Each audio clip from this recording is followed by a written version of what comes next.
All right, back for another beer review, and today I'll be reviewing yet another beer from the North Park Beer Company, and they're out of San Diego, California, and this is their Inversion of Time.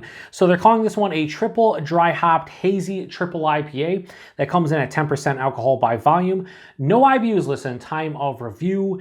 This can is just under a 1 month old. I want to give a huge thanks and shout out once again to a very good friend of mine and viewer of the channel, Bud, for hooking me up with this beer. So big thanks to him for this one. In the description box, I'll post a link to the beer mail unboxing video I did that contains all the goodies Bud hooked me up with. And he hooked me up with 6 beers from the West Coast, 2 of which were North Park beers. And this is the first of the entire box that I'm reviewing because it is the oldest and it's still just under 1 month old. So Bud sent me some freshies and I'm really excited about this one. Why?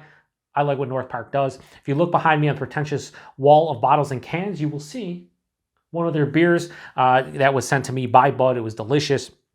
And yeah, I've really enjoyed what I've had from them, albeit I think I've had like 5 or 6 different offerings from them. But this one sounds crazy. Now, this is, again, a triple dry hopped triple IPA that is brewed with Citra Cryo, Freestyle, Motueka, SubZero hop Kief, Riwaka, Nectaron, and Freestyle Nelson Sauvin. So Freestyle is, I think, a hop farm in New Zealand, and you'll see a lot of the more hype breweries like North Park, like other half. They'll mention Freestyle specifically. And yeah, this just sounds crazy. I can't wait to get into it, and probably is going to still have some hop burn. A triple dry hop, triple IPA at under a month old. I probably should have waited a couple weeks, but this one just sounded too good to be true and to pass up on, not reviewing as my first one. So anyway, let's give it a pour here. Yeah, it's looking like hop juice. I'm hoping this is delicious. It's North Park, so I'm thinking it's going to be. But yeah, anyway, let's give it a nice pour like that.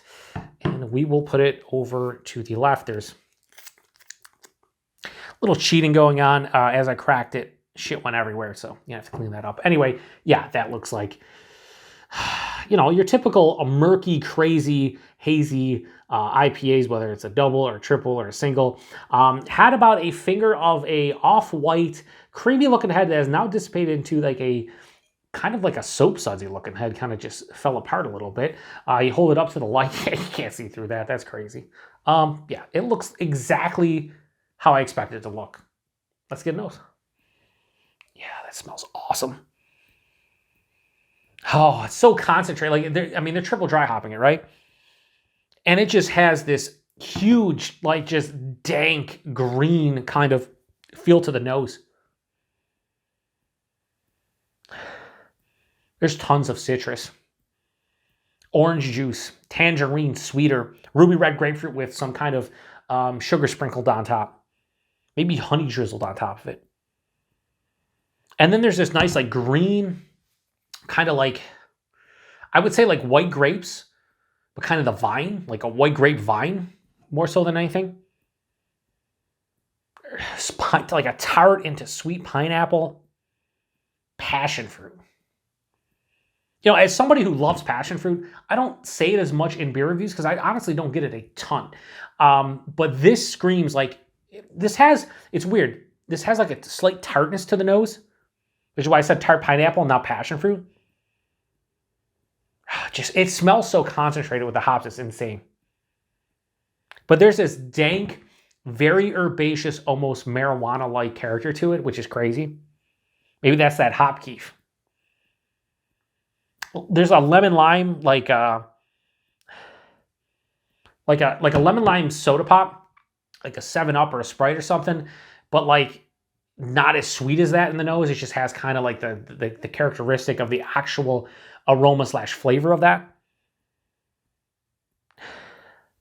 Slight peach gummy rings. Like, this is fucking complexity, true to roof. Like, it's insane how complex the nose is. Yeah, I just want to drink it. It smells awesome. My mouth is watering. Thank you, Bud, for this one. Cheers, everybody.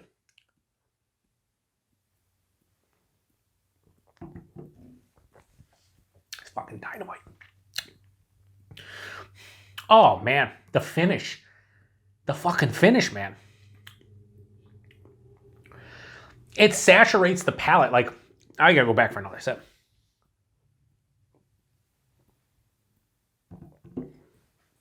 Oh.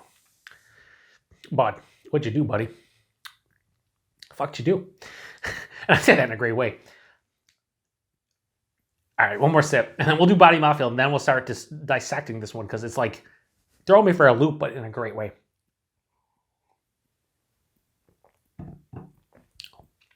So I'm going to knock this, but not really knock this.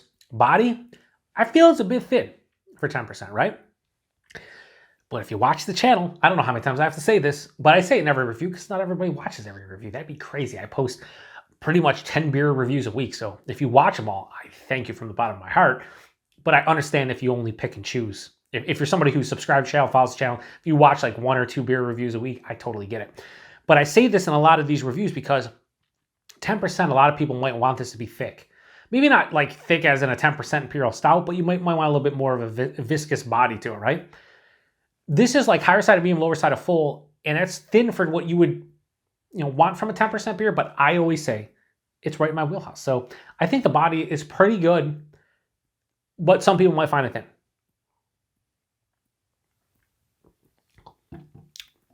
I think that and the mouthfeel are the two detriments to this beer from getting a perfect score. I'll tell you right now, it's not getting a perfect score, but it's because of the body and the mouthfeel, especially the mouthfeel, because the mouthfeel, this is like mild to moderately carbonated, but it doesn't have that. It's not like a other half like Dream or Daydream beer or Hot Butcher mouthfeel. But to be fair, those breweries sometimes throw lactose in there, and that's kind of unfair. And I don't know if they have lactose in here. I'm just saying it might be unfair. So body is appropriate for what I want, and the mouthfeel, while really good, isn't next level for me. Now let's get that out of the way because this fucking beer is absolutely delicious. I kind of fucked up how I was saying that. It's just absolutely delicious. It's so hard to describe this because it's all over the place in such a pleasant way. First thing that hits me at the front of the palate, I'm getting citrus. I'm getting orange juice, getting tangerine juice, sweeter candied ruby red grapefruit. Even candied citrus, you could say. That all hits me at the front. And it's like, oh man, this is a citrus bomb. It is for a second. Passes through. There's tart and sweet pineapple, crushed pineapple. There's tart and sweet passion fruit. I'm even getting a touch of that like peach gummy ring, right? But then I get a really huge stone fruit vibe. It's mango. It's peach. More so than the gummy ring, like an overripened kind of peach. There is just like a melange of different fruits. This might be the most complex in terms of the different fruit characters I'm getting. I'm even getting like a touch of like a kiwi, maybe like a cantaloupe, honeydew melon. It's fucking wild.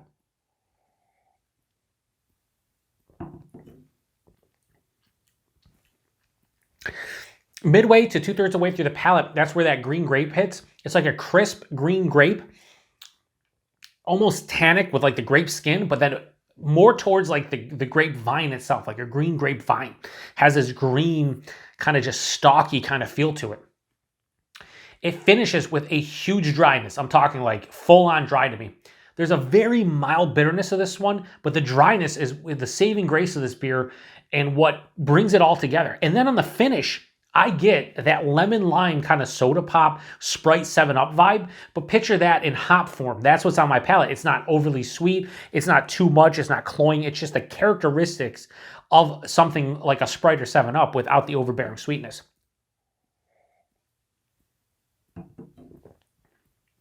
%, sure, if you tell me it is. Like the only reason that I would tell you this is 10% is because drinking enough beers in my lifetime, drinking enough triple IPAs, I kind of know, how a triple IPA feels.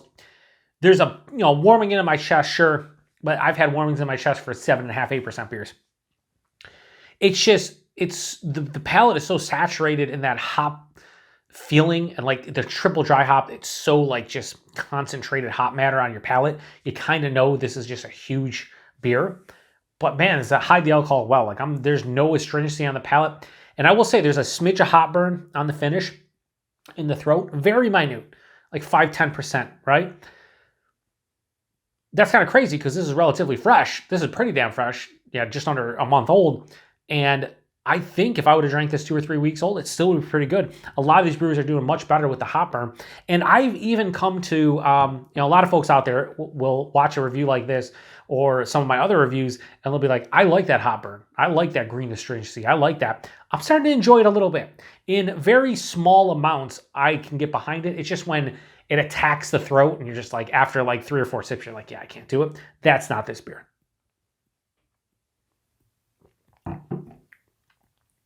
It's fucking an awesome beer. What do I need to say? It's fucking North Park personified. This is what they do. They can make, new school West Coast IPAs and double IPAs, and they can brew beers like this, and they do them extremely well. So there's not much more to say about it. As you can tell, I really adore this beer, and I just love it. So Inversion of Time from North Park, their triple dry hopped hazy triple IPA. I have absolutely zero issues whatsoever giving this a high 4.75 out of 5. I'm going to go 4.8 out of 5. I wish, I'll be honest with you, I'm kind of jelly, bud. I'm quite jelly with a lot of folks that live on the West Coast. We have a lot of great East Coast breweries, and I can get other half on the shelf and whatnot, and they make amazing beers. But North Park is one of those breweries that if I could get them regularly here on the East Coast, they would be my fridge at all times, whether that's for reviewing purposes or not reviewing purposes. I would be grabbing everything I could from them. They just make great fucking beer. I love North Park to a T. And I got another one from them courtesy of Bud. So yeah, I can't wait to get into it. Price point availability, I think Bud, now here's where it's a little crazy, but again, keep in mind, it's San Diego, California. $27 a 4-pack for that. That's expensive. If a beer like this was released from other half, you'd talk $24 per 4-pack. So a little bit more expensive, almost $1 a can more. I don't fucking care. It's 4.8 out of 5. I would easily pay that. And I know Bud does quite often, so I totally get it. Value, and I'd say value more so than anything is in the eye of the beholder. If you love North Park and you think they do no wrong, or you like the vast majority of the stuff, then paying $27 a 4-pack for a 10% triple dry hop hazy IPA, you probably wouldn't, even think about that. But some folks out there would be like, oh my God, that's almost $7 a can. I get it. But I don't know. I can't get it, so I can't really say. But I if this was $27 4-pack locally and I could get my hands on it, yeah, I would buy it. Is that a crazy price? Sure, but whatever.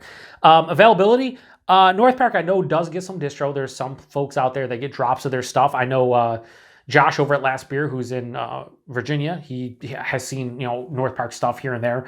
But I don't know if like crazy beers like this get any distro. I think Bud said they have limited distro in general. But if you are outside of California and you can get your hands on something like this, do it. Just do it. 100%. Do it. Do it. Bacardi and Co. Do it. I don't know. Just do it. Okay? That's all I'm saying. They make great beer. Not much to say other than thanks to Bud for this one. He sent me, again, a half dozen, West Coast, just delicious, hopefully delicious beers. This is the first of the bunch, and I'm telling you right now, I'm going to drink the rest of that. I'm going to be feeling good. I'm already feeling good, and I can't wait to get in the other North Park. He sent me a couple monkish. Thank you, Bud, from the bottom of my heart. Appreciate everybody stopping by for another beer review here on the Beer Patrol. If you've had this one before, post in the comment section to the next one. Cheers.